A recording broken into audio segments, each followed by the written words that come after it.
iringi dengan suara-suara hujan kayak lofi Ada gitu. rintik-rintik hujan ya. Betul. Baik-baik, oke. Gimana, sudah bersemangat, sudah siap untuk menyampaikan materi? Ya, tetap semangat walaupun hujan-hujan karena di sini pesertanya juga pastinya semangat banget ya di pagi hari ini walaupun weekend, hujan Betul. tetap semangat ya. Baik, terima kasih untuk layar dan waktu saya persembahkan ke Bu Farah. Baik, terima kasih Rania. Oke, saya akan izin untuk share screen terlebih dahulu. Apakah sudah terlihat? Sudah. Sudah ya? Oke, baik. Izin menyapa kembali untuk Bapak Ibu rekan-rekan sekalian pagi hari ini. Perkenalkan lagi saya Farah.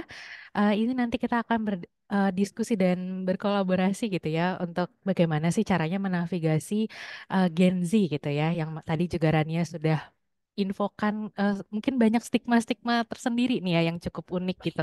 Bagaimana sih caranya sebagai level manajerial kita bisa berkomunikasi dengan baik juga gitu ya. Kita meminimalisir adanya friksi-friksi atau perbedaan nih yang sebelumnya mungkin kita belum ketahui seperti itu. Oke, mungkin tadi ada keyword stigma gitu ya. Nah, saya ingin tahu dulu dari Bapak Ibu, apa sih stigma yang lekat dengan Gen Z? Tadi sudah beberapa clue-nya itu disebutkan oleh Rania, tapi saya ingin tahu mungkin di tempat pekerjaan Bapak dan Ibu sudah ada pengalaman satu dua pengalaman boleh nih dibantu di chat box gitu ya. Siapa tahu kita bisa saling sharing dan juga melihat nih apakah ada kesamaan gitu ya nasib-nasib yang sama dalam menghadapi Gen Z. Boleh dibantu untuk chat di chat box, kita tunggu ya, mungkin sekitar 1-2 menit. Apa sih stigma yang lekat gitu ya, atau mungkin bisa juga dengan pengalaman dari Bapak Ibu dalam menghadapi Gen Z. Biasanya apa sih kalau tadi Rania bilang eh, suka cepat resign gitu, atau suka cepat untuk minta istirahat, minta break, minta liburan gitu ya. Oke, ada nggak nih dari Bapak Ibu? Oke, ada satu jawaban sering ngeluh nggak tahan pressure.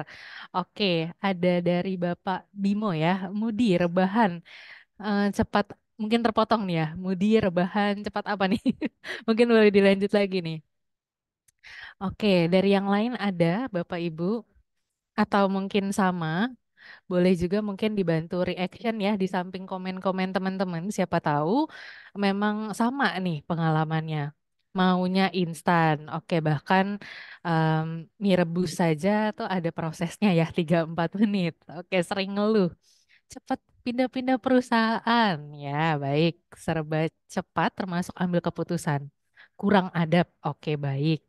Oke, oke. Boleh nih, tetap kita tunggu lagi. Apakah ada yang berbeda? Oke, baper ya. Perasaan pasti setiap orang punya perasaan, tapi apakah terus-terusan membawa perasaan di dalam konteks profesional? Baik. Oke, kita tetap tunggu lagi, macam-macam banget ya. Sering ngeluh, gak tahan pressure, cepat-cepat pindah perusahaan gitu ya. Terlalu cepet banget nih ambil keputusan, terkadang tidak berpikir panjang.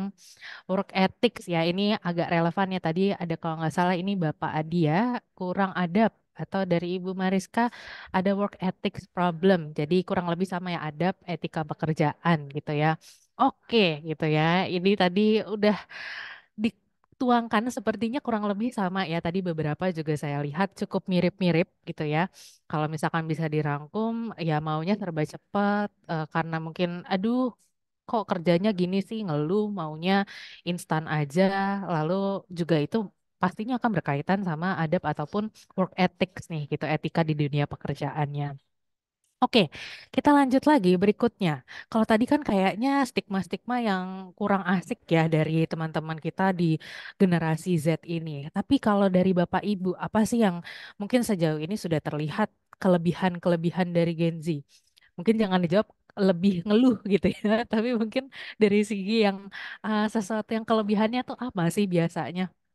Selain tadi kalau kita lihat cukup bisa banyak stigma-stigma yang negatif ya dari pengalaman Bapak Ibu. Oke, mungkin tadi karena eh, cukup mau yang instan dan serba cepat. Di sini ada high tech ya, jadi udah digital banget ya kalau misalkan dibilang pace kerjanya juga cepet gitu ya. Karena tadi maunya serba cepat gitu. Jadi kalau disuruh lari biasanya mau nih gitu. Lebih melek teknologi. Oke. Kreatif, baik. Iya, ini em, karena mungkin satu lain hal tadi berkaitan juga ya, lebih melek teknologi, lebih terdigitalisasi, jadinya juga terpapar untuk lebih kreatif juga nih dalam mengatasi sebuah permasalahan ataupun lebih berinovasi. Oke, berikutnya ada lagi mudah belajar, ceplos-ceplos buat ngungkapin ide, kayak nggak pakai filter ya, ceplos-ceplos nih. Oke, baik, kita lanjut lagi. Berikutnya ada Bapak Rian ya, cepat mengetahui informasi terbaru. Wah, iya, ini jadi istilahnya tuh kata kuncinya kayak serba cepat, digitalisasi gitu ya, mudah belajar gitu ya. Oke, baik. Apakah ada lagi Bapak Ibu? Oke. Oke, ada terakhir lagi ada Ibu Vina ya, lebih kritis, isu terkini, realistis gitu ya. Oke, jadi kalau kita lihat mungkin tadi ya memang ada hal-hal yang perlu kita atasi nih gitu ya, seperti tadi mungkin work ethics-nya, terlalu inginnya serba instan, gampang mengeluh gitu ya. Tapi mungkin di sisi lainnya juga memang karena ya inginnya serba cepat, inginnya oh ngelihat inovasi di sana kayaknya pekerjaan ini harusnya lebih cepat selesai deh. Jadinya kalau diminta untuk mengerjakan sesuai flow prosesnya terkadang nggak sabaran nih gitu. Oke, terima kasih untuk responnya Bapak Ibu. Senang banget deh pagi ini. Bapak Ibu semangat banget dan bantu merespon nih. Jadi kita juga dapat insight dan juga bisa saling tahu ya ada rekan-rekan yang senasib gitu. Oke, kita lanjut lagi Bapak Ibu. Oke, jadi mungkin akan mengklasifikasi dulu generasi gitu ya. Bapak Ibu mungkin cukup familiar dengan Gen X gitu ya. Kalau di Gen X sendiri itu di tahun 1965 sampai 1980. Mungkin Bapak Ibu ada yang masuk di generasi ini ya. Itu lalu selanjutnya ada milenial nih 1981 dan 1996. Nah, saya sendiri sebenarnya masuk ke generasi yang ini, tapi kalau dilihat saya itu tuh di ujung-ujungnya gitu. Jadi sebenarnya ya bisa merasakan juga nih lumayan berbeda dari generasi Bapak Ibu di Gen X mungkin dan generasi saya di milenial sama generasi yang di Gen Z gitu. Sebenarnya milenial nih bisa dibilang juga Gen Y gitu ya, Gen Y gitu. Dan di Gen Z sendiri ini adalah yang kelahiran 1997 sampai 2012 gitu. Nah, ini tuh menarik banget karena kebetulan akhir-akhir ini pun di tempat saya bekerja, rekan-rekan saya pun yang sesama milenial tuh mengeluh. Kemarin baru aja saya jadi teringat, wah hari ini bawain saya sih kemarin ada yang curhat gitu ya. Bilang, aduh Mbak, gak sanggup saya kalau boleh nggak nge-hire Gen Z, tapi sekarang apa daya yang lini pekerja pertama kita adalah Gen Z gitu. Aduh, saya nggak sanggup lagi gitu ya. Itu banyak banget dikeluhkan. Nah, kita sama-sama bercurhat dan berpegangan tangan dalam hal ini gitu. Pastinya ada beberapa hal yang berbeda gitu ya latar belakangnya. Kita lihat sebenarnya karakteristiknya kalau mau dilihat ada beberapa perbedaan tentunya Bapak Ibu. Ini boleh divalidasi betul atau tidaknya gitu ya. Tapi ini saya coba rangkum dari beberapa riset-riset yang ada gitu ya. Yang pertama dari Gen X sendiri. Sebenarnya tipenya efisien. Mungkin kalau mau dibilang tadi serba cepat tapi kalau Gen X pun tidak kalah efisiennya. Sudah mengerti nih mungkin pakem-pakem kerjanya seperti apa sehingga lebih efisien juga dalam mengerjakan tapi tidak asal mau serba cepat saja. Ini lebih ke arah sudah memahami nih konstruk kerjanya seperti apa, mana yang harus didahulukan gitu ya. Nah, apakah tadi oh kalau misalkan Gen Z itu terkenal dengan maunya healing gitu ya, lebih ke kehidupan personal. Biasa Gen X ini lebih family oriented gitu ya. Jadi biasanya kalau memang perubahan-perubahannya akan menyangkut juga kehidupan personal, keluarga gitu ya. Nilai-nilai tersebut masih cukup lekat juga untuk rekan-rekan yang ada di dalam Gen X ini gitu. Lalu tentunya ini sepertinya mungkin sifat natural dari manusia ya, suka kesempatan untuk tumbuh. Seperti halnya rekan-rekan yang hadir di hari ini pastinya suka nih kesempatan untuk belajar gitu ya. Nah, terkadang juga Gen X ini pastinya ada karakteristik tertentu yaitu skeptis nih. Mungkin ketika menerima perubahan baru karena di Gen X ini adalah menerima lebih lama bisa dibilang di usia mudanya mengalami situasi yang tanpa teknologi. Sementara di tengah-tengah ketika beranjak menjadi dewasa awal gitu ya, ketika dewasa awal tiba-tiba masuk teknologi gitu ya. Ah, apa ini teknologi yang kemarin-kemarin mungkin dengan pembukuan yang manual itu saja udah oke kok. Kenapa nih kita harus belajar lagi dengan teknologi? Itu mungkin masih ada part-part seperti itu di beberapa generasi X ini. Lalu juga sebenarnya generasi X ini terbilang independen, lebih ke arah independennya ini tuh kuat gitu ya, strong gitu. Jadi pun tidak mudah untuk misalkan apa ya, mengandalkan orang lain dalam menyelesaikan pekerjaannya gitu. Jadi memang kalau misalkan sudah diberikan pekerjaan tertentu, diberikan mandat nih, pasti akan sebisa mungkin untuk menyelesaikannya, mencari cara dahulu untuk bisa mendeliver pekerjaan yang ada. Lalu selanjutnya nih, kita lanjut ke millennials. Waktu zaman-zaman millennials mulai bekerja juga sering banget ya, bahkan kita lihat ada webinar banyak banget gitu ya, bahkan kayaknya lebih sering dari Gen Z gitu dulunya. Milenial nih gimana menghadapi era milenial gitu ya, karena mungkin di sini juga generasi yang sudah mulai terpapar semi-semi digital lah ya, tapi dulu saya pun masih merasakan harus berkomunikasi itu pakai pager ke wartel dulu gitu ya. Kalau mau telepon orang tua yang lagi di kantor saya pun masih pakai pager, masih harus ke wartel ataupun dengan alat komunikasi yang tidak sedigital sekarang, tapi perlahan-lahan tumbuh gitu ya, bertumbuh dengan teknologi yang makin canggih lagi gitu ya. Nah, karakteristik dari millennials ini sendiri adalah lebih ke kompetitif gitu ya. Karena melihat, oh sebenarnya peluang tuh gak hanya di sini-sini aja. Banyak banget mungkin jenis-jenis pekerjaan lain yang bisa dieksplor, mulai nih tumbuh gitu ya. Kalau misalkan Bapak Ibu cukup menyadari, ini adalah generasi di mana ada nih mulai YouTuber lah gitu ya. Ada content creator itu start dari generasi milenial ini. Mereka ini lebih terbuka dan juga termotivasi akan pekerjaan yang unik ini. Makanya tadi saya sebut ada pekerjaan-pekerjaan yang mungkin sebelumnya itu tidak terbayangkan oleh kita. Lah ngapain sih bikin konten ngevideoin diri sendiri gitu ya. Memang ada yang mau tonton kehidupan kita. Nah, terbukti itu menjadi lapangan pekerjaan yang mungkin juga diminati nantinya oleh adik-adik yang di Gen Z ini gitu. Jadi memang pembuka dari pekerjaan-pekerjaan gitu ya, role yang memang unik gitu, yang belum ada di generasi-generasi sebelumnya. Nah, millennials ini juga suka dikenali secara personal. Jadi mungkin di sini sudah mulai bergeser nih. Kalau dulu mungkin kita bisa memberikan arahan atau feedback gitu ya, misalkan di satu forum besar.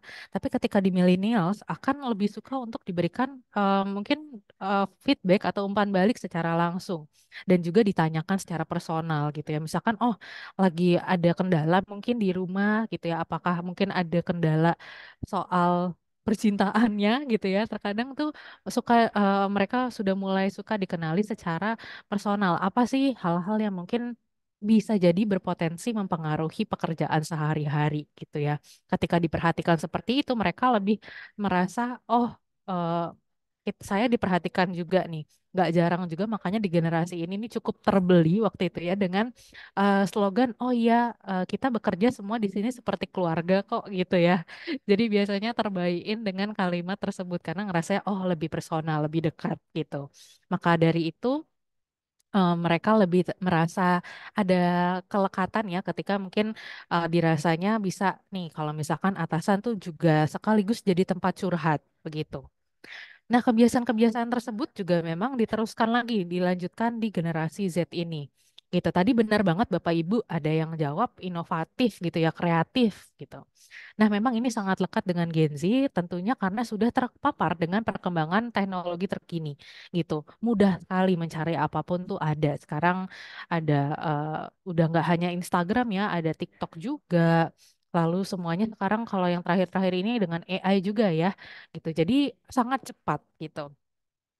Nah, sebenarnya yang bisa dibilang attention span-nya tuh singkat.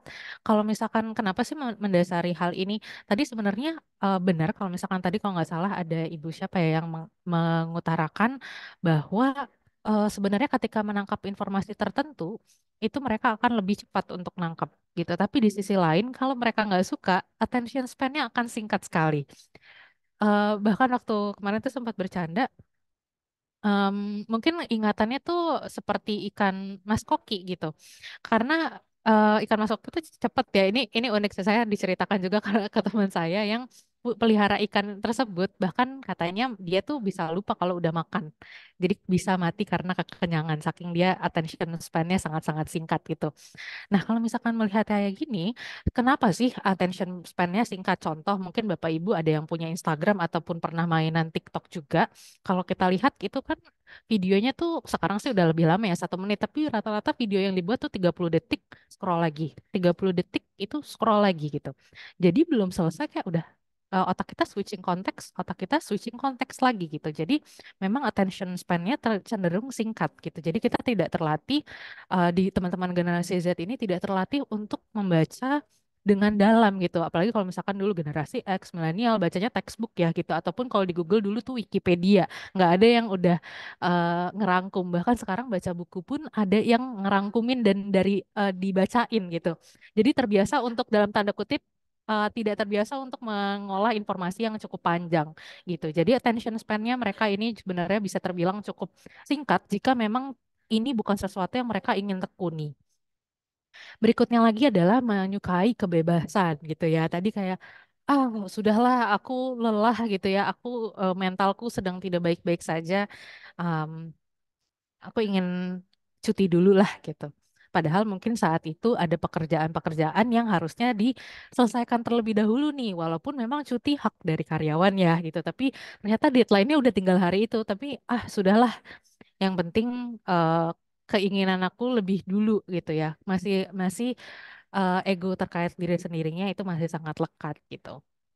Dan yang terakhir independen, mirip dengan Gen X juga sebenarnya cukup independen gitu dalam menyelesaikan sesuatu gitu ya. Terkadang bahkan karena cepatnya perubahan situasi dengan independen ini generasi yang cukup sunyi juga ya bisa dibilang karena ya sudah sibuk dengan kesibukannya masing-masing, terkadang waktu untuk bersama teman-teman pun tuh berkurang gitu. Jadi di sini bisa dibilang generasi Z pun cukup independen sebenarnya gitu dalam menyelesaikan sesuatu. Oke, kita lanjut lagi. Masih semangat ya Bapak Ibu. Jika nanti ada pertanyaan silahkan boleh di drop juga gitu ya. Tadi ada link slide-nya ya kalau nggak salah gitu. Oke, lanjut lagi. Oke, kita lebih perdalam lagi gitu ya. Kalau tadi kan hanya beberapa contoh dan juga yang bisa dikomparasikan secara satu sama lainnya, ini lebih dalamnya gitu. Oke, nah yang pertama fleksibilitas gitu ya. Kalau misalkan fleksibilitas bisa dilihat ini juga karena mereka terpapar dengan keadaan kita waktu itu sempat COVID gitu ya. Situasinya oke hybrid atau bahkan WFH. Waktunya ya udah jam kerjanya terserah yang penting selesai gitu. Jadi, waktu itu tuh bisa, kenapa sekarang harus balik lagi ke kantor ya? Kenapa harus WFO ya? Kenapa jam kerjanya harus bangun jam 8 pagi ya sementara kerjain jam 10 terus begadang dikit nggak apa-apa lah gitu. Jadi hal itu nih yang juga nanti melatar belakangi.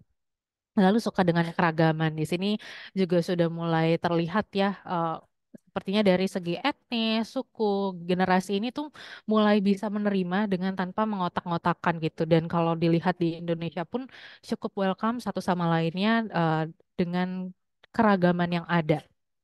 Nah, yang ketiga, ini sering banget jadi highlight ya Bapak Ibu. Memedulikan mental health. Apakah ini sesuatu yang buruk? Tentu saja tidak gitu ya. Karena kesehatan kita itu satu paket, kesehatan fisik dan juga mental. Tapi tentunya ada takaran yang pasnya. Segala sesuatu yang berlebihan pastinya tidak baik gitu ya. Jadi mereka ini sangat memedulikan mental health, tapi terkadang informasi yang mereka dapatkan itu sepotong-sepotong, hanya dapat dari sosial media, hanya dari tadi informasi yang cuma 30 detik, aduh aku kayaknya bipolar deh gitu. Jadi banyak hal-hal atau banyak yang teman-teman yang melakukan self diagnose. Nah, hal-hal yang ini yang sebenarnya yang suka jadi excuse gitu ya, yang suka jadi aduh Bapak, Ibu saya nggak bisa kerja nih hari ini, saya lagi nggak mood gitu kan. Saya kondisi mentalnya lagi nggak baik-baik aja deh, kayaknya nggak bisa gitu. Oke, dan kalau misalkan di sini tadi saya yang seperti saya sudah sampaikan cepat belajar sesuatu yang baru kalau memang ini diminati gitu ya. Tapi kembali lagi attention span-nya ini singkat gitu. Nah, berikutnya ini adalah suka memiliki ikatan dalam bekerja, bukan jadi ikatan dinas ya, Bapak Ibu. Ikatan dinas, ikatan yang ada di sini maksudnya adalah ikatan dalam artian, oh, saya diberikan mandat nih untuk mengerjakan suatu proyek. Wah, saya keren, saya bisa sendiri. Jadi mereka sangat suka hal-hal yang seperti ini, gitu. Ketika diberikan suatu tanggung jawab yang besar, suatu proyek, gitu ya, ini mereka akan sangat suka gitu ya. Jadi kalau misalkan diberi kepercayaan, memang tentunya kita sedikit deg-degan ya, bisa nggak sih mereka mengerjakan hal ini gitu, bisa nggak sih mereka dapat menyelesaikan ini dengan baik gitu. Jadi mereka biasanya tidak suka nih di micromanage atau mungkin kita biasanya suka nanyain setiap beberapa waktu sekali gitu ya. Mungkin seminggu sekali mana update pekerjaannya, walaupun mungkin deadline-nya masih sebulan lagi. Mereka sangat tidak suka kayak, oh harus sedetail itu ya gitu. Ini lagi-lagi part yang mereka memang karakteristik mereka. Tapi apakah kita harus mengikuti 100%? Nanti kita akan diskusikan bagaimana sih tengah-tengahnya kita bisa mencoba menjembatani hal tersebut gitu ya. Oke, kita lanjut dulu. Oke, kalau misalkan dilihat latar belakangnya gitu ya. Ini masih dalam edisi tak kenal maka tak sayang gitu ya. Apa sih yang melatar belakangi? Tentu tadi lahir pada tahun ketika teknologi sudah berkembang pesat, lalu lingkungan mereka ini sudah mulai peka terhadap kesehatan mental. Ini memang sudah dimulai dari generasi milenial sendiri. Lalu, tapi yang tadi dikatakan adalah terkadang memang sudah peka, tapi informasinya itu kadang mereka tidak validasi kembali. Maka dari itu, kadang mereka langsung menelan mentah-mentah nih informasi yang ada, tidak mengolahnya lagi, atau merasanya, aduh jadinya kok generasi ini sangat lembek ya gitu. Nah, tentunya mereka merasakan pandemi ini saat mereka menginjak usia remaja atau usia kerja. Jadi banyak teman-teman yang mungkin setengah tahun kuliahnya gitu ya, itu dihabiskan ya di rumah gitu ya. Mereka tidak bersosialisasi secara langsung, tidak mengenyam pendidikan yang secara langsung tatap muka, atau bahkan untuk ujian sidang pun tuh online gitu. Jadi deg-degannya agak sedikit berkurang karena di rumah gitu ya. Berbeda sekali dengan mungkin generasi milenial dan juga generasi di atasnya seperti generasi X gitu. Jadi ini sangat mempengaruhi Bapak Ibu terkait tadi ya preferensi atau karakteristik dari teman-teman Gen X ini.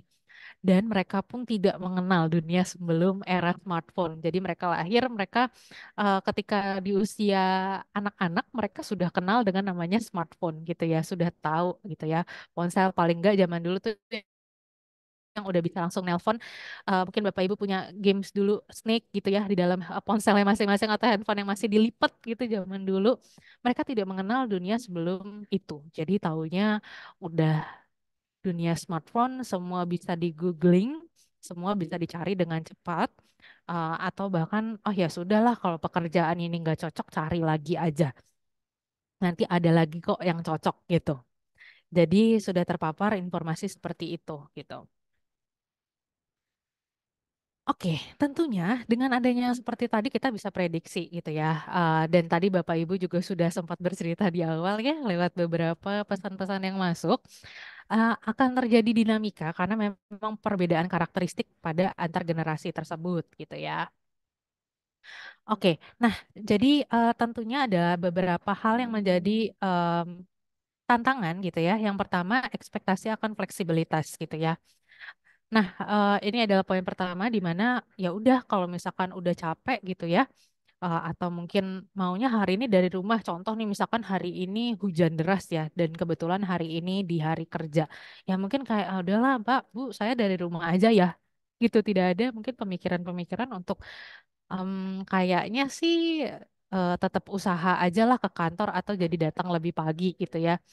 Memang bisa dibilang daya juangnya pun tuh tidak semaksimal itu gitu. Jadi memang mereka udah punya ekspektasi akan fleksibilitas dan memang dari rekan kerja atau atasan yang lebih dahulu mengerti mereka gitu. Berikutnya adalah nilai yang menarik untuk Gen Z gitu ya. Jadi nilai-nilai apa sih? Apakah perusahaan Bapak Ibu mempunyai value gitu ya? Biasanya tuh social value. Mungkin kita ambil contoh semisal dulu Gojek gitu ya. Semisal dulu Gojek punya misi untuk bisa mengembangkan mengkaryakan mitra-mitranya gitu ya ataupun UMKM. wah itu kan ada social value-nya gitu, ada nilai-nilai sosial. Mereka itu terasa, wah ini bisa menolong orang lain nih, punya ada rasa seperti itu. Ketimbang mungkin yang di industri seperti FMCG, oh ya udah itu pabrik lalu mendistribusikan apa ya barang-barang komoditas yang ada ya udah menurut mereka sepertinya nggak ada value-value yang menarik deh. Maka dari itu kalau misalkan dilihat juga perkembangannya ketika memasarkan lagi nih untuk menarik karyawan makin ke sini makin ditunjukkan juga sebenarnya perusahaan juga peduli loh dengan hal-hal tersebut gitu. Misalkan peduli juga dengan lingkungan gitu ya. Ini yang diperhatikan juga untuk Gen Z. Dan yang terakhir yang kita akan lebih dalami hari ini adalah si kolaborasi dengan memahami style Gen Z itu. Jadi kita akan coba untuk sesuaikan. Tentunya ada tiga nih yang akan dibahas. Pertama terkait menumbuhkan empati dengan batasan yang sehat, lalu fokus kepada perkembangan individu, tapi kita perlu garis bawahi bersamaan dengan target gitu ya. Kalau misalkan hanya dengan perkembangan individu ya kita kan bukan sekolah gitu ya, bukan perkuliahan lagi. Jadi pastinya kita tetap juga memahami mereka ingin berkembang, seperti layaknya pastinya kita juga masih ingin berkembang gitu ya. Dan bersamaan dengan target yang ada juga. Lalu berikutnya adalah komunikasi terbuka. Ini nih, seterbuka apa sih kita dengan bawahan kita gitu ya, atau dengan tim member kita, sejauh apa yang diekspektasikan dan sejauh mana kita bisa membuka juga gitu. Oke, yang pertama Bapak Ibu. Kalau misalkan kita lihat di sini, pada beberapa kondisi, gitu ya, pahami dan coba pelajari situasi dari rekan-rekan Gen Z kita sebelum membuat kesimpulan. Terkadang memang kita sudah tersigma, aduh ini orang kok izin mulu ya gitu. Apa sih situasinya gitu. Kita sudah menebak-nebak tanpa kita dalami dulu. Gitu. Mungkin ini jadi berbeda ya kalau dulu ya udahlah dia bekerja dia yang harus ikut maunya kita. Tapi di sini coba kita sedikit mengadjust di part ini. Selama mereka masih mau menceritakan kondisinya, memberikan alasan dan bukti-bukti logis, coba untuk kita pahami dulu situasinya seperti apa dan coba kita diskusi pendekatannya sejauh apa. Nah, tapi saya selalu bilang lagi nih, perlu diingat regulasi atau aturan dari perusahaan ini tetap perlu kita jaga gitu. Mungkin ini yang bisa kita bilang adalah dasarnya. Kembali lagi, pastinya di tempat Bapak Ibu ada peraturan perusahaan, ada SOP yang harus dijalankan. Ini tetap perlu yang jadi ground rules yang harus kita pegang gitu. Ini yang untuk kita batasi sejauh mana sih boleh kita dalam tanda kutip berbaik hati gitu ya ke teman-teman Gen Z ini gitu. Aturannya seperti apa? Apakah memang boleh dibolehkan untuk bekerja dari rumah? Kalau memang iya, ya oke gitu. Tapi kalau enggak ya berarti dia hari ini dihitung tidak masuk atau cuti gitu kan. Itu. Jadi kita perlu lihat lagi regulasi dari aturan kita seperti apa gitu. Kita punya pastinya setiap perusahaan punya visi misi, punya tujuan yang ingin dicapai. Kita balik lagi, apakah yang di hire ini Gen Z ini seperti itu? Karena bisa dibilang sebenarnya nggak semua Gen Z seperti itu kok ada juga yang mau banting tulang sekalipun gitu ya untuk bisa bekerja dan juga memberikan hasil yang terbaik kok gitu. Jadi nggak semuanya seperti ini. Justru ada beberapa yang memanfaatkan situasi. Oh ya udahlah, aku kan memang Gen Z seperti ini dengan stigma-stigma yang ada. Harusnya perusahaan udah ngerti dong dengan hire aku. Kita bisa filter tentunya sama dengan generasi-generasi lain.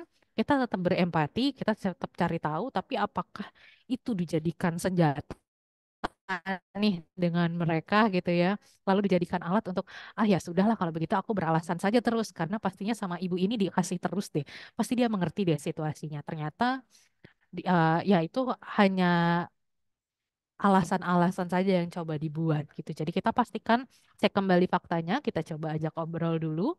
Tapi setelah beberapa kali, semisal sudah diberi pengertian dan juga berulang terus, ya pastinya kita harus mengambil tindakan. Apakah itu masih sesuai dengan value dan juga apakah tim member ini masih bisa mendeliver gitu ya, sesuai dengan ekspektasi kita untuk mencapai tujuan dari perusahaan atau tempat kita bekerja gitu Bapak Ibu. Oke, selanjutnya adalah kita fokus pada perkembangan individu karena ini yang mereka sukai, tetap dirasa diberikan perhatian juga, mau di-develop gitu ya, mau ada pengembangan diri gitu ya, jadi center of attention-nya gitu. Caranya ada beberapa. mungkin beberapa Bapak Ibu ada yang sudah rutin melakukan juga, tapi kalau belum, disarankan sekali untuk melakukan sesi one on one yang rutin gitu ya, minimal sebulan sekali. Mungkin ada yang mengikuti masa performance appraisal gitu ya, masa penilaian karyawan setiap 6 bulan sekali atau 1 bulan sekali. Tentunya 1 tahun sekali itu pastinya akan terlalu lama gitu ya, terlalu jauh. Dan keburu ya udah menguap aja masalah-masalah seperti itu. Nah, tentunya Bapak Ibu bisa melakukan sesi one on one minimal sebulan sekali. Apa sih yang dibahas? Wah, baru sebulan atau sehari-hari kemarin juga udah sering ngobrol. Tentunya justru di sesi one on one ini kita fokusnya nggak hanya terkait dari em, pencapaian pekerjaan saja, tapi justru perkembangan. Apakah apa yang dikerjakan teman-teman ini udah sesuai dengan yang mereka ekspektasikan? Apakah mereka merasa ada pengembangan diri nih, ada added value nggak ya dari bekerja selama 1 bulan terakhir ini gitu? Dan mungkin juga untuk dapat update gitu ya secara personal, kira-kira di kesehariannya seperti apa gitu. Mungkin sedang sibuk juga dengan mengurus adiknya gitu ya. Mungkin di keluarganya juga ada rekan-rekan, ada saudaranya yang mungkin sedang berkunjung ke rumahnya, jadi mungkin eh, beberapa hari ini jadi harus pulang cepat misalnya seperti itu. Nah, ini sebenarnya sesuatu yang kita bisa lakukan untuk mengetahui update terkini dari subordinate kita. Sebenarnya nggak hanya di Gen Z gitu ya, Bapak Ibu, mungkin di setiap generasi pun jika ada one on one yang cukup rutin, ini akan sangat membantu. Tapi waktunya harus disesuaikan nih. Kalau misalkan dirasa, waduh 1 jam kelamaan banget, ya nggak apa-apa. Dibikin 30 menit, tapi pastikan rutin sebulan sekali. Itu sangat membantu. Ataupun sebenarnya nanti ketika feedback, sesi feedback gitu ya, itu tidak perlu nunggu untuk sesi performance gitu ya, performance appraisal ataupun one on one. Nanti kita akan bahas juga ketika sesi feedback. Nanti ada part yang saya akan membahas part tersebut. Berikutnya adalah secara berkala, tanyakan aspirasi karir mereka. Ini ya, maksudnya kalau misalkan dibilang aspirasi karir, apa sih yang mereka ingin capai gitu ya dalam 1 tahun ke depan? Karena tadi kalau dibilang mereka ini maunya serba cepat gitu ya, pengennya yang instan. Tapi kita lihat, oke, 1 tahun saya udah pengen naik jabatan atau pengen naik gaji gitu ya. Terkadang biasanya ini yang sering dikeluhkan gitu ya. Udah pengennya minta ini itu, tapi hasilnya mana nih gitu. Oke, secara berkala kita tanyakan, kita coba berikan target-target yang mungkin sedikit stretch dari yang seharusnya ada gitu ya. Kita stretch, apakah memang eh, dapat dipenuhi gitu ya, dapat mereka dapat penuhi dan terkejar.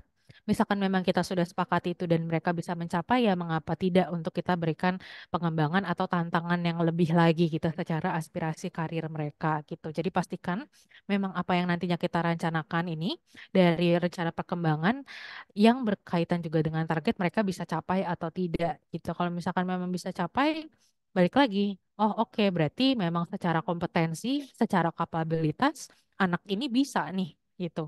Memang kita harus dampingi aja secara berkala dan diberikan target yang jelas gitu. Kalau misalkan tidak memenuhi target, tentunya kita juga boleh memberikan konsekuensi gitu. Konsekuensinya apa? Tapi win-win ya di sini. Kalau misalkan dia achieve, ya kita akan kasih sesuatu dengan mereka yang memang kita bisa janjikan. Tapi kalaupun tidak, ya berarti kita hanya strict aja. Oh, ini nggak achieve target, udah 3 bulan berturut-turut kamu nggak achieve target, terus mau apa gitu.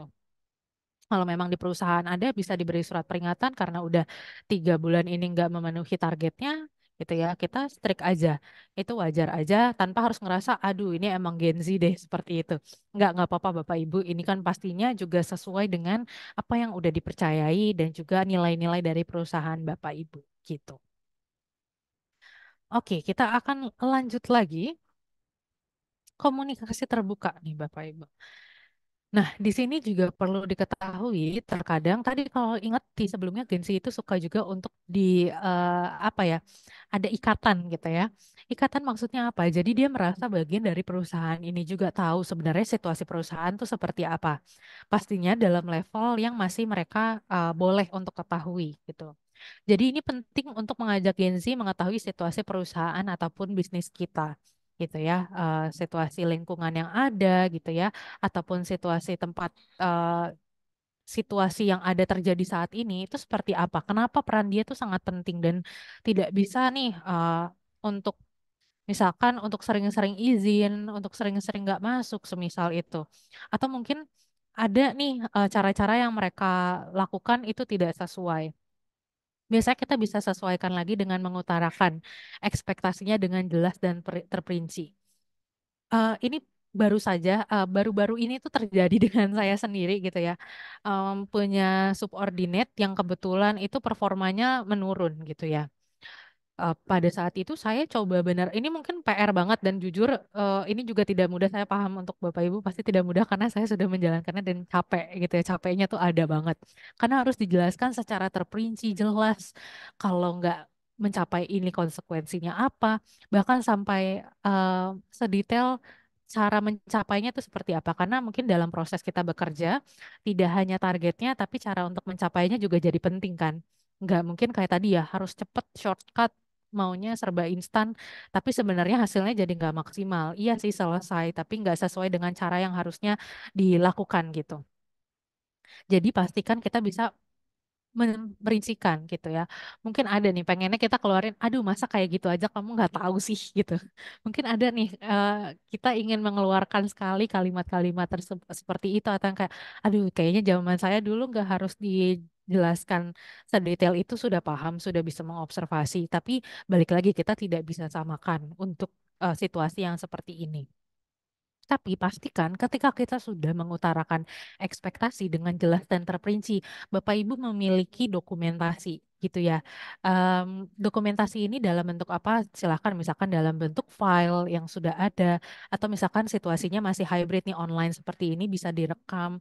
Jadi ada bukti-bukti semisal di kemudian hari dari kesepakatan yang sudah disepakati ataupun ekspektasi yang sudah disampaikan, itu misalkan mereka, ah kayaknya nggak pernah ngomong seperti itu, kita punya buktinya gitu. Jadi ini lagi-lagi menguntungkan untuk kedua belah pihak. Kita berikan effort, kita berikan usaha kita untuk bantu merangkul mereka.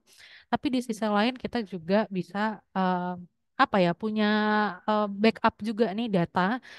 Misalkan di kemudian hari diminta untuk pertanggungjawabannya dari anak tersebut. Dan yang terakhir misalkan ada situasi yang tidak menyenangkan, eh, Gen Z itu lebih suka untuk diberitahu terlebih dahulu. Misalkan ada situasi di mana mereka ini em, mengetahui mungkin timnya akan dirombak nih atau dia akan dimutasi. Ya pastinya sebenarnya dari mereka ini diharapkan untuk bisa mengetahui informasi itu lebih dahulu, tidak dadakan. Ya walaupun balik lagi kalau untuk poin terakhir, pastinya kita sebagai atasan juga dapat informasi ini biasanya dari atas ini dipahami juga. Semisal memang informasinya tidak secepat itu, tapi yang kita harus garis bawahi adalah komunikasi terbuka. Jika memang ini bisa diketahui oleh teman-teman subordinate kita, dapat juga untuk bisa kita ceritakan saja gitu. Jadi secara terbuka situasinya seperti apa, dengan itu mereka tuh punya alasan.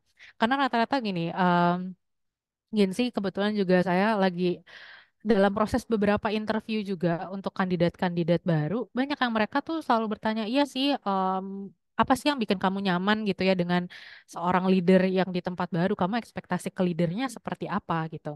Ketika ditanya seperti itu, banyak hampir semuanya menjawab, ya saya sih maunya nggak apa-apa dikasih kerjaan, tapi mau dijelasin secara detail situasinya seperti apa, kenapa saya harus ngerjain kerjaan ini, atau mungkin ada kerjaan di luar job desk saya nggak apa-apa sih kerjain, cuman harus tahu aja kenapa sih situasi ini harus saya jalani gitu. Jadi mereka harus tahu why, kenapa gitu. Itu penting buat mereka untuk ngapain sih aku ngerjain kayak gini gitu. Ya walaupun padahal mereka kerja di sini ya emang untuk bekerja ya gitu. Tapi memang mereka ini lebih kritis dan mempertanyakan banyak hal-hal gitu Bapak Ibu. Oke, sampai di sini Bapak Ibu apakah masih semangat? Boleh nih kita chat di chat box, masih semangat? Sejauh ini cukup clear. Oke, ada dari Bapak Ibu izin keluar dulu. Baik, kita tunggu lagi. Aman ya Bapak Ibu? Oke, kalau belum ada sesuatu yang harus dipertanyakan, kita akan lanjutkan dulu. Oke, kita lanjut lagi. Oke, nah yang paling penting adalah ketika memberikan masukan atau saran pada Gen Z. Ini adalah bagian yang tidak dapat kita hindarkan untuk memberikan masukan ataupun saran gitu ya. Karena balik lagi tadi mungkin perasaan-perasaan yang kita alami atau situasi-situasi di mana ketika etika kerja dari teman-teman Gen Z ini kurang sesuai sebenarnya dengan kita, gimana ya cara ngasih taunya. Gimana sih caranya biar bisa pertama mungkin di sesi-sesi tadi one on one sampaikan dulu pencapaian mereka. Oke, bagus sekali nih tadi bikin presentasi atau riset datanya gitu ya. Datanya sudah cukup baik gitu. Tapi ketika menyampaikan nih kamu presentasinya tidak memperhatikan audiens yang ada gitu. Pembawaannya terlalu cepat dan juga beberapa dari mereka tuh bingung dengan pilihan-pilihan kata yang kamu bawakan gitu. Jadi bawa bukti-buktinya. Contohnya nih kamu menggunakan kalimat yang baru menggunakan terms-terms yang baru gitu ya. Jadi ini membuat mereka bingung. Jadi Bapak Ibu coba untuk bawa data atau bukti pendukung gitu. Saya dulu sering banget suka mengumpulkan data atau bukti pendukung. Ini baik sesuatu yang memang sudah positif dari mereka ataupun sesuatu yang bisa diimprove. Jadi dua-duanya kita harus adil ya. Kita harus bawa data atau bukti pendukung agar mereka, hah, kapan ya? Sering banget tuh jadi kayak gitu. Kayaknya aku nggak kayak gitu deh. Ya kita berikan bukti pendukung yang ada loh waktu itu kamu ngomong di bagian ini gitu. Nah, berikutnya adalah komunikasikan secara terstruktur. Secara terstruktur ini juga sebenarnya berarti kita mendetach gitu ya, kita melepaskan juga diri kita dari emosi gitu. Tentunya ketika ngomongin ini, aduh kok ini anak bulet aja ya gitu, kok nggak ngerti-ngerti ya gitu. Jadi pastikan kita memang sudah punya poin-poin yang perlu disampaikan gitu ya, dikomunikasikan secara terstruktur, tapi kita juga harus tidak emosional. Ini part yang sulit ya, untuk tidak emosional itu tidak semudah untuk diucapkan karena kita nggak pernah tahu nih respon dia apakah defensif, apakah bisa menerima. Kalau bisa menerima pastinya kita juga lega ya gitu. Tapi kalau misalkan dia cuman iya oke, tapi ini orang sebenarnya paham nggak ya gitu. Nah di sini nih, yang di sini adalah kita bisa lihat kalau misalkan eh, kemampuan kita untuk meregulasi emosi dan menyampaikan intinya tidak lari kemana-mana. Misalkan menyerang personal, ah kamu tuh emang kayaknya kamu hidupnya udah enak kali ya, jadi kalau kerja nggak serius gitu. Jangan sampai kita jadi apa terpancing emosi untuk menyampaikan sesuatu yang tidak relate, tidak berkaitan dengan pencapaian kerja atau profesionalisme. Walaupun bisa bilang, ah tapi kan mereka juga seperti itu, ya kita jangan jadi mereka, kita jangan tertarik seperti itu. Kita tetap profesional untuk menyampaikannya. Lalu tanyakan kembali pendapat mereka. Oke, tadi kan feedbacknya seperti itu ya. Kira-kira menurutmu gimana? Apa yang mendasari kamu melakukan hal tersebut sih? Coba tanyakan. Oke, oke, tanpa dan kita berusaha mendengarkan tanpa judgement dulu gitu. Ini sulit Bapak Ibu. Tentu saya tidak bilang mudah, tapi coba oke, dia menurut dia kayak gini, seperti ini A B C D dan tanyakan lalu kira-kira dengan ekspektasi perusahaan nih, apa yang mau kamu lakukan? Jadi bukan kita yang lebih dahulu mendikte untuk oh kamu harusnya A B C D. Coba tanya mereka dulu. Kan kita bisa melihat ya, oh ternyata mereka benar-benar nggak sadar. Mereka nggak tahu etika-etika kerja yang ada, semisal seperti itu permasalahannya. Oke, menurut mereka, mereka ngerasanya sudah cukup oke sih. Terus habis itu mereka mungkin terlihat tidak dapat menjawab nih pertanyaan tersebut. Pendapat mereka apa? Ah, nggak tahu sih, aku merasanya tetap lagi defensif misalkan. Oh, aku merasanya sudah cukup baik dalam bekerja gitu. Sepertinya penggunaan kalimatku juga sudah cukup baik. Nah, biasanya kita akan bilang, oke, ada beberapa saran, mau nggak coba untuk kita terapkan beberapa saran ini. Tunggu mereka sampai merespon dulu, baru kita akan jelaskan saran-saran apa sih. Ini pendekatan yang mungkin tidak cepat ya, tidak seinstan itu, Bapak Ibu. Tapi di poin kelima, ajak kembali mereka berdiskusi. Oke, dengan saran yang tadi saya berikan, kira-kira bagaimana nih? Kamu mampu nggak untuk menjalankannya? Kita coba evaluasi ya, 1 bulan ke depan kira-kira seperti apa gitu. Jadi memang jelas, terstruktur, jelas, capaian kerjanya, capaian atau ekspektasi yang diharapkan, baik itu dari target ataupun perilaku, itu kita jelaskan dan durasinya tuh kapan kita akan evaluasi lagi. Kamu harus berubah ya di part yang ini. Alasannya kenapa sih harus berubah? Ya tentunya karena ada hal-hal yang memang perlu dan berkaitan dengan hasil kinerja kamu. Bukan sembarang saya ya emang gak suka sama perilaku kamu aja karena ini akan mengganggu dalam kita melaksanakan proses bisnis misalnya seperti itu. Jadi berikan alasannya karena lagi-lagi mereka sangat suka kan untuk mendengar kenapanya gitu. Padahal ya sebenarnya ini sesi untuk memfeedback mereka, tapi mereka tetap mau tahu kenapa harus begini. Gitu. Karena menurut mereka setiap perilaku, setiap perubahan harus ada alasannya, begitu. Ini memang unik ya. Terkadang kalau kita dulu, oh ya udah dibilang atasan harus begini, ya udah jalanin aja emang udah begitu gitu. Tapi di sini yang berbeda lah kita harus ekstra untuk memberikan pengertian lagi nih. Tapi balik lagi kalau misalkan udah dalam 1 bulan nih ketemu 1 bulan lagi, ternyata tidak improve juga gitu ya. Tentunya bisa mulai dieskalasi dan mulai kita untuk balikin lagi ke peraturan-peraturan yang ada gitu. Kita tetap strict lagi, balik lagi ke peraturan yang ada. Gitu Bapak Ibu. Oke, oke dari hal-hal yang tadi udah dibagikan gitu ya, saya pengen tahu nih, kira-kira hmm, dari Bapak Ibu mana sih yang akan mau dicoba terlebih dahulu nih dari rekan-rekan? Ada yang mau dicoba lebih dulu, kayaknya oke, saya akan coba mengenali mereka lebih baik lagi gitu ya. Mana yang mungkin bisa dicoba dulu nih?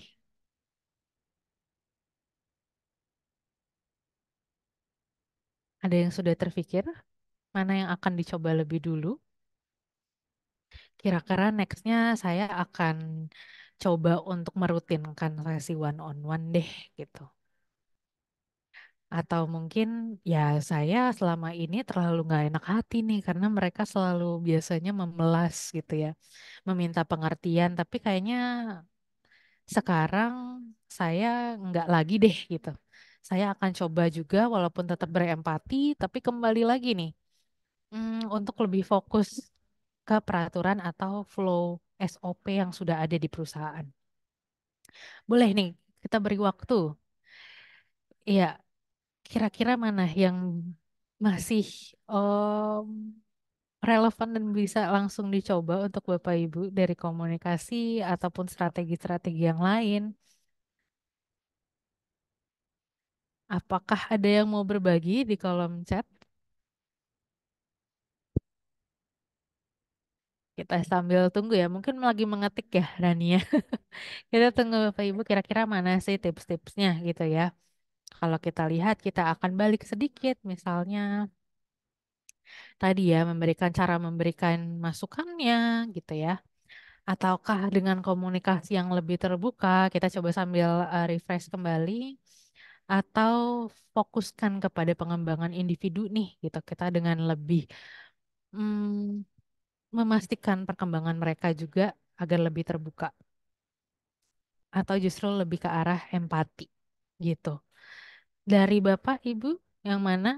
Ini pengen vote 1, 2, 3, tapi nanti kayak kampanye gitu ya. Saya mau, jadi Bapak Ibu tolong diketik gitu ya. Mau lebih ke yang mana nih? Apakah dengan berempati atau fokus ke perkembangan atau mungkin lebih ke komunikasi yang lebih terbuka? Yang mana yang Bapak Ibu mau coba untuk lakukan? Ada yang mau chat di chat box? Boleh vote ABC juga nggak, Kak? Ah Jadi iya, bukan satu kayaknya dua tiga. ABC ya, nggak 1, 2, 3 baik. Ya boleh, boleh, boleh. Boleh Ide kopi bagus. ABC, sambal ABC nggak apa-apa kok, Pak. Iya, sambal ABC nggak apa-apa enak gitu ya. Oke, yang pertama, yang A ini menumbuhkan empati dengan batasan yang sehat, lalu fokus ke perkembangan individu, tapi kita tetap fokus ke target juga ini B, dan yang C adalah komunikasi terbuka. Kira-kira dari Bapak Ibu yang mana ini yang lebih ingin dilangsungkan duluan? Oke,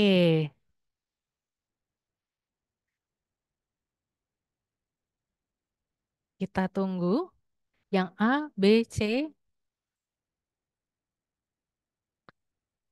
kita sambil tunggu.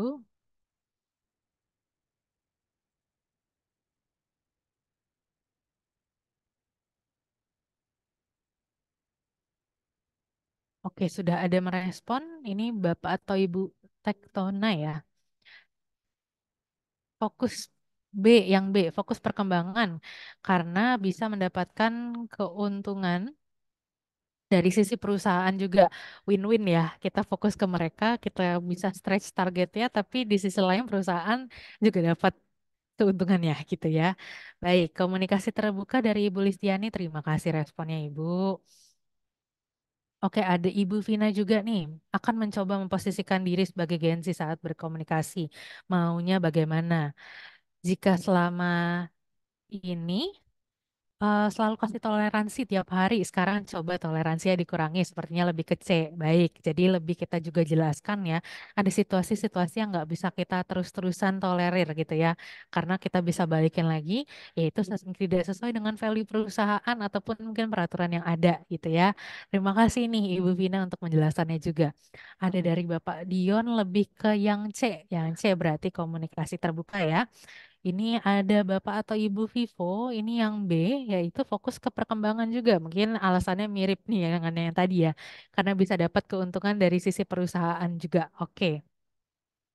Yang C dari Bapak Muhammad Rinaldi, karena untuk menyamakan ekspektasi, yes, jadi sama-sama dari dua arah ya. Oke, oke. Terus berikutnya, oke. Dari Bapak Butuh ini rata-rata B karena rata-rata Gen Z di lingkungan saya concern dengan perkembangan pribadi dan ini beneficial untuk mereka. Yes, berarti dua-duanya gitu ya. Kalau misalkan B tetap ke perkembangan individu tapi kita juga bisa kaitkan dengan target yang ada. Oke, luar biasa Bapak Ibu. Terima kasih untuk respon-responnya. Senang sekali sudah bisa membaca juga tidak hanya ABC-nya aja tapi juga dengan ini ya alasan-alasannya juga dan disesuaikan dengan situasinya. Oke, baik. Sebenarnya kalau misalkan melihat dari sini, materi yang saya sampaikan sebenarnya cukup sampai situ. Ada tiga part nih yang sebenarnya perlu diingat gitu ya. Pertama terkait empati gitu ya. Tetap kita empati, kita asah lagi kemampuan kita untuk berempati gitu ya. Lalu mendengarkan karena ini part yang benar. Apa sih yang sebenarnya mereka inginkan? Apa jangan-jangan sebenarnya poin kita yang tidak sama nih dengan mereka? Apa jangan-jangan ekspektasi kita yang kita harapkan ke mereka, mereka tidak tangkap gitu ya. Jadi kita coba juga dengar dari versi mereka. Dan yang terakhir adalah rangkul gitu ya. Tiga ini adalah sesuatu yang bisa kita maksimalkan tentunya masih dengan kita lihat aturan ataupun rules gitu ya yang kita pegang, nilai-nilai yang ada di perusahaan yang kita tempati saat ini atau tempat kerja saat ini. Begitu. Oke, baik. Kalau begitu dari partku sudah selesai. Saya kembalikan lagi ke Rania.